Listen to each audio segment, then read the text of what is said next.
یہ مثال انٹیوں میں پائی جاتی ہے. خواتین کو شکایت ہوتی ہے بھائی میاں جو ہے ہمارے حقوق ادا نہیں کر رہا.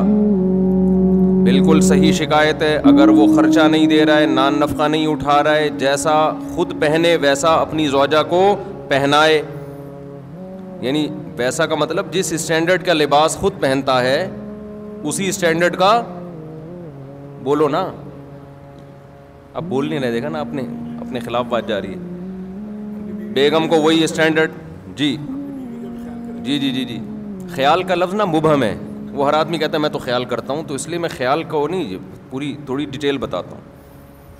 جس اسٹینڈرڈ کا خود کھاتا ہے اسی اسٹینڈرڈ کا زوجہ کو کھلائے. ایسا نہیں ہے کہ خود پیزے برگر پھوڑ رہا ہے جا کے اور اس کو مسور کی دال پہ ٹرکھایا ہوا ہے. تو یہ سارا اسٹینڈرڈ, اس کا جو لیونگ اسٹینڈرڈ ہے وہ آپ کے لیول کا ہونا چاہیے, جو آپ کا اسٹینڈرڈ ہے. تو یہ ذمہ داری کس نے لگائی ہے بھائی؟ بولو نا. اسلام نے, اہل مغرب نے یہ ذمہ داری مرد پہ نہیں لگائی ہے. ہماری خواتین شکایتیں کرتی ہیں کہ میاں حقوق ادا نہیں کر رہا, یہ نہیں کر رہا, وہ نہیں کر رہا. بالکل صحیح ہے بھائی, اس کے باپ کو بھی کرنا پڑے گا. یعنی اس کے باپ کا مطلب یہ نہیں کہ اس کے باپ کو, اسی آدمی کو پیار سے اس کا باپ کہا جاتا ہے اردو میں. آج ہر آدمی اپنا باپ خود ہی ہے نا آج کل. لیکن یہی انٹیاں جب شوہر ان سے کہتا ہے کہ آپ میری مرضی کے بغیر گھر سے مت نکلو, بیگم جب کہیں جاؤ تو مجھ سے پرمیشن لو. صرف اطلاع دینا کافی نہیں ہے, شوہر کی پرمیشن کا ہونا ضروری. اسلام عورت کو باؤنڈ کرتا ہے کہ جب اس کی شادی ہو گئی ہے.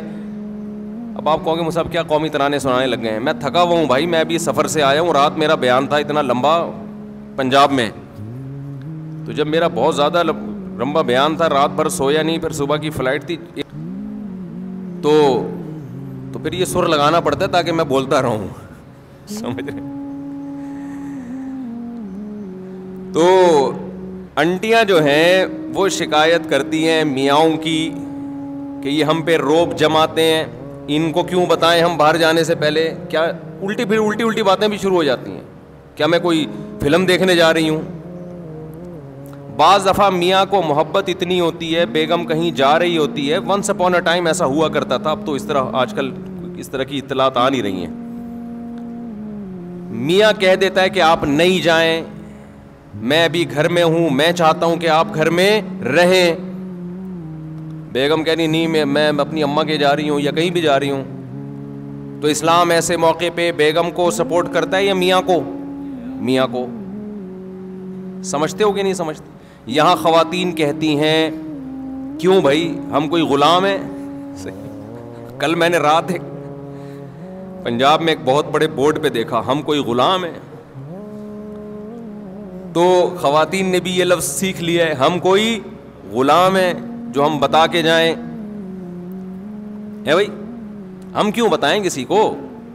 تم کون ہوتے ہو پوچھنے والے؟ پھر ہر وقت کی پابندیاں لگائی ہوئی ہیں میرے اوپر, ہر وقت کی پابندیاں. ٹھیک ہے, یہ غیر اخلاقی حرکت ہے, ہر وقت کی پابندی.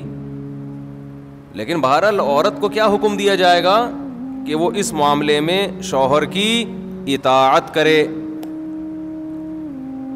آج کل جیسے مردوں نے حقوق ادا کرنا چھوڑ دیے تو خواتین بھی بہت ساری لبرل ہوتی جا رہی ہیں, وہ میاں کو بتانا ضروری نہیں سمجھتی.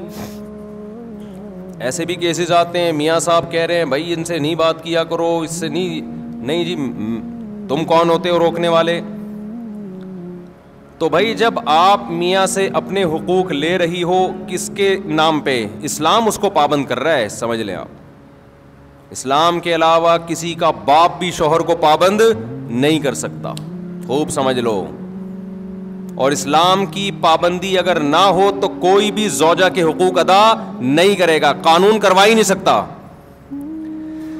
پھر یہ ٹاپک چینج ہو رہا ہے, کیا کریں یار. میں خواتین کو بتا رہا ہوں اسلام کی قدر کرو. یہ جو میاں پاکستان میں اور اسلامی ملکوں میں میاں جو خرچہ کرتے ہیں نا بیگموں کے اوپر, جو حقوق ادا کرتے ہیں, یہ اسلام کی وجہ سے کرتے ہیں, یہ گورنمنٹ کے لا کی وجہ سے نہیں کرتے. لا میں اتنی طاقت نہیں ہے کہ حقوق ادا کروا دے. گوروں نے کتنے زبردست لا بنا بنا کے مسلط کیے, انہوں نے بھی بالآخر ہتھیار ڈال دیے کہ بھئی قانون کے ذریعے شوہر عورت کے حقوق ادا کرے, یہ پاسبل نہیں ہے.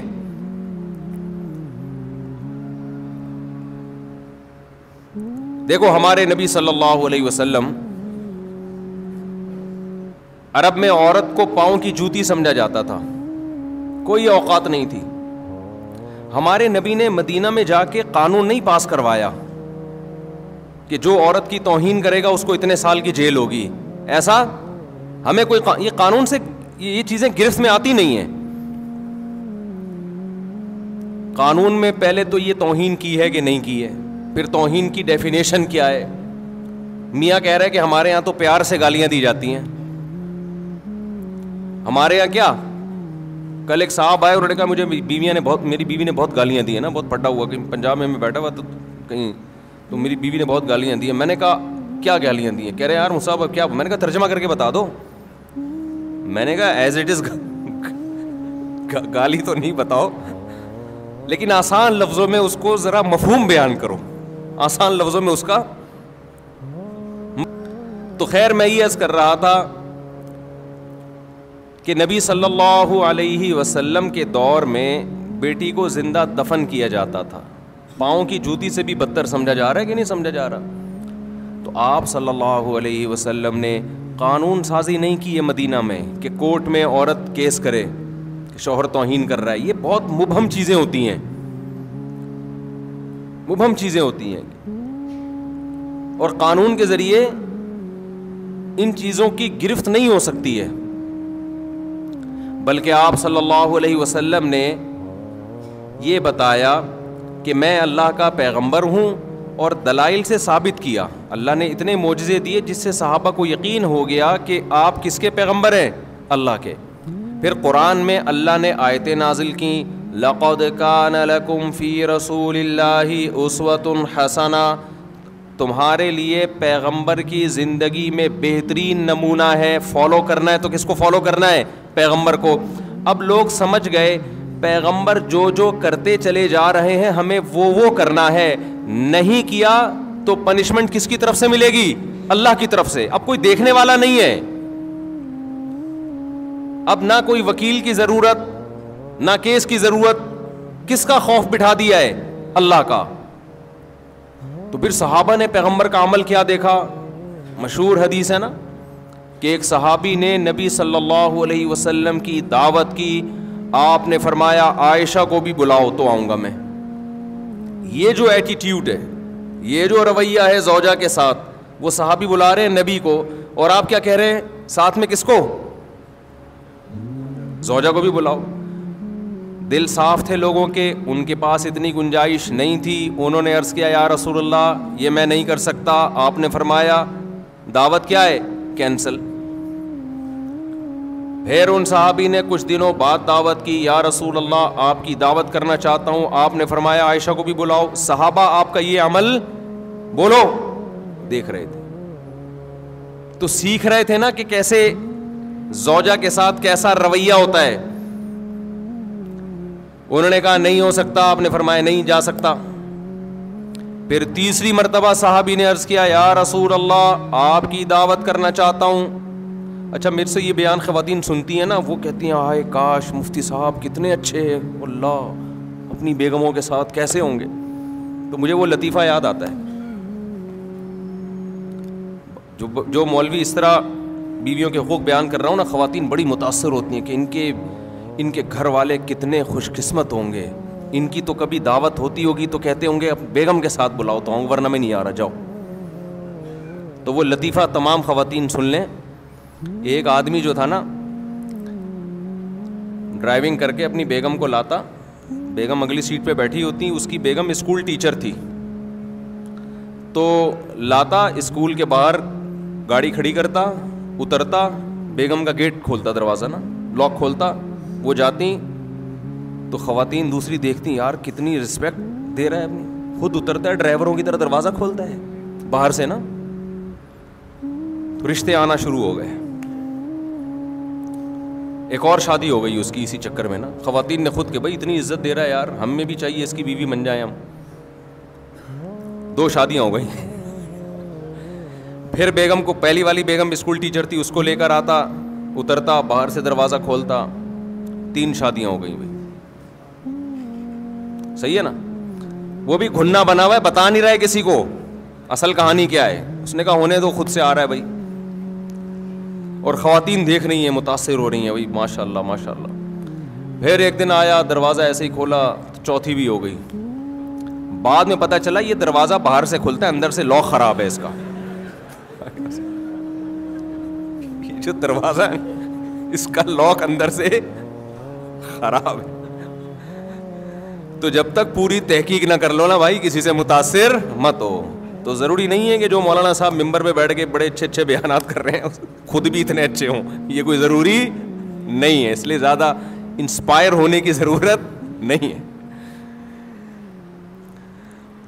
تو نبی صلی اللہ علیہ وسلم نے کیا فرمایا کہ عائشہ کو بھی بلاؤ. تو 30 دفعہ میں جب انہوں نے دعوت دی, تو جب آپ نے فرمایا کہ عائشہ کو بھی بلاؤ, تو انہوں نے عرض کیا کہ ٹھیک ہے. تو صحابہ آپ صلی اللہ علیہ وسلم کا یہ عمل اپنی آنکھوں سے بولو دیکھ رہے تھے. اب کوئی قانون سازی کی ضرورت نہیں تھی. اللہ نے پہلے بتا دیا تھا کہ تم نے فالو کس کو کرنا ہے, پیغمبر کو فالو کرنا ہے, ان کا رویہ دیکھنا ہے. حضرت عمر رضی اللہ تعالی عنہ کی زوجہ نے ایک دفعہ اونچی آواز سے بات کی, تو وہ غضبناک ہو گئے کہ یہ کیا بھائی. تو انہوں نے فرمایا کہ پیغمبر, پوری حدیث کے الفاظ مجھے یاد نہیں ہیں, انہوں نے فرمایا کہ پیغمبر صلی اللہ علیہ وسلم کی زوجہ کبھی پیغمبر صلی اللہ علیہ وسلم سے اونچ نیچ ہو جاتی ہے. وہ اونچ نیچ ہوئی تھی نا, حضرت زینب نے حلوہ بنا کے بھیجا. حضرت عائشہ رضی اللہ تعالی عنہا مسجد نبوی میں حجرے کے باہر موجود تھیں, صحابہ کرام بیٹھے ہوئے تھے. حضرت زینب نے کچھ حلوہ بنا کے بھیجا. حضرت عائشہ رضی اللہ تعالی عنہا کو غیرت آئی کہ میری باری میں سوکن کی مداخلت کیوں ہو رہی ہے. امی عائشہ نے وہ حلوہ کی برتن اٹھا کے زمین پہ دے مارا اور اس کو توڑ دیا. میں اکثر اس موقع پہ کہتا ہوں بھائی, اگر ہم اور آپ میں سے کوئی ہوتا اور دوست بھی یہ منظر دیکھ رہے ہوتے تو غیرت کا مسئلہ بناتے کہ نہیں بناتے, اور دوستوں کو واقعہ سناتے کہ میری بیگم نے ایسے حلوہ میرے سامنے برتن توڑا, میں نے رکھ کے 2 لگائے. تیرا بھائی ڈرتا ورتا کسی سے, بولتے ہیں نا. ہمارے نبی صلی اللہ علیہ وسلم نے کیا فرمایا, سید الانبیاء, آپ نے اس کی ایک اچھی لاجک پیش کی. فرمایا غارت امکم, تمہاری ماں کو غیرت آ گئی ہے. یہ محبت میں ہوا ہے. سمجھ رہے ہیں کہ نہیں سمجھ رہے. ان کو یہ ہوا کہ باری میری ہے تو کسی اور کے گھر سے گفٹ کیوں آ رہا ہے, دوسری زوجہ کے گھر سے. تو یہ غیرت میں کیا, یہ کوئی غصہ نہیں ہوئے, زمین پہ بیٹھ کے وہ برتن اٹھا لیا. اور جب حضرت عائشہ کا غصہ ٹھنڈا ہوا تو فرمایا کہ برتن کے پیسے دے دینا. زمان تو آئے گا نا, اب یہ تو نہیں کہ غیرت میں آپ نے کسی کچھ بھی کر لو تو زمان تو آتا ہے نا. تو میں جب یہ حدیث پڑھی میں حیران ہوا. میں نے کہا یار اگر ہم لوگ ہوتے تو ہم یہ واقعہ 30 لوگوں کو بھی سناتے. بھائی تیری بھابھی نے ایسا کیا آج, اور تجھے پتہ ہے ہم سسرال سے ڈرتے ورتے نہیں. اور دوست بھی مردانگی کے چیلنج دیتے, ابے تو جورو کا غلام ہے, تیرے گھر میں برتن ٹوٹ رہے ہیں, صحیح ہے نا, تیرے گھر میں کیا ہو رہا ہے, اور وہ بھی تیرے دوستوں کے سامنے, شاگردوں کے سامنے. کوئی تمیز ہے یار, رکھ کے لگایا کیوں نہیں تو نے. لیکن صحابہ نے یہ منظر بھی اپنی آنکھوں سے دیکھا. یہ حدیث تو صحابی بیان کر رہے ہیں نا, کہ نبی نے اس کی توجیح کی, غارت امکم, تمہاری ماں کو غیرت آ گئی. تبھی تو حدیث میں آتا ہے.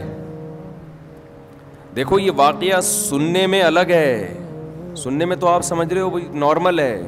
حقیقت یہ ہے کہ جب گزرتی ہے تو پتہ چلتا ہے کہ اس کے لیے تھوڑے بہت اخلاق کافی نہیں ہے, بہت بڑا ظرف ہونا چاہیے. اور خاص طور پر وہ پیغمبر جن کو سب فالو کر رہے ہیں, مقتدا اور رہبر ہیں, جن سے افضل اس کائنات میں اللہ نے کسی کو پیدا کیا نہیں ہے.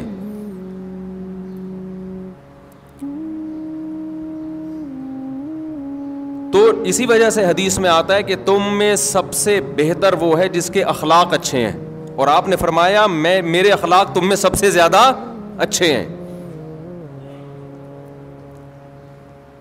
اور یہ بھی آپ صلی اللہ علیہ وسلم نے فرمایا خیارکم خیارکم لأہلہ, تم میں سب سے بہتر اللہ کے نزدیک وہ ہے جو اپنے گھر والوں کے ساتھ سب سے اچھا ہے. یہاں کہ پھر وہی بات آ جاتی ہے, ہم مغربی کلچر کو فالو کر رہے ہیں, ان میں گھر والے نہیں ہوتے, ان کے ہاں سب برابر ہیں. اسلام ترجیح کس کو دیتا ہے؟ رشتوں کو. دیکھو گورا تھینک یو سے بات کرتا ہے, ہر ایک سے اس کا تھینک یو برابر ہے, کسٹمر سے بھی وہی تھینک یو, عام آدمی سے بھی وہی thank you, excuse me, please, یہ جو ان کے الفاظ ہیں نا, یہ سب سے کیا ہیں؟ برابر ہیں. اسلام میں سب کے لیے برابر نہیں ہے. اسلام میں سب سے پہلے ماں باپ ہیں, پھر میاں بیوی ہیں, پھر بچے ہیں, بھائی بہن ہیں, یہ ہیں رشتے. آج کتنے لوگ دوستوں سے بڑی تمیز سے بات کر رہے ہوتے ہیں, ہو ہا ہی, گھر میں آتے ہی ایسے جیسے چنگیز خان نے بغداد پہ حملہ کیا ہے. گھر میں تمیز سے داخل ہی نہیں ہوتے, مسکراتے چہرے کے ساتھ داخل نہیں ہوتے, سلام نہیں کرتے. جو میں نے آبزرو کیا ہے نا, جس کی لاٹھی اس کی بھینس, جو پاورفل ہے نا وہ حاوی ہے بس. مرد اگر پاورفل ہے تو وہ حقوق نہیں دے گا, وہ دبائے گا حقوق. عورت طاقتور ہے تو وہ مرد کو کھا جائے گی, مرد طاقتور ہے تو عورت کو کھا جائے گا. جس کی لاٹھی اس کی بھینس. جب اللہ کے خوف سے حقوق ادا ہوتے ہیں, اللہ کی چاہت میں حقوق ادا ہوتے ہیں, تو آپ طاقتور ہو تو بھی حقوق ادا کرو گے, آپ کمزور ہو تو بھی, کیونکہ آپ کو پتا ہے کہ میں کس کی وجہ سے حقوق ادا کر رہا ہوں, مجھ پر کون ہے؟ اللہ ہے, میں اس کو راضی کرنے کے لیے کر رہا ہوں. تو میں اس کر رہا تھا کہ جب تک اللہ کا یقین اور اللہ کی سزا کا خوف اور اللہ کی جنت کا یقین نہیں ہوگا, انسان ایک دوسرے کے حقوق بھی ادا نہیں کریں گے.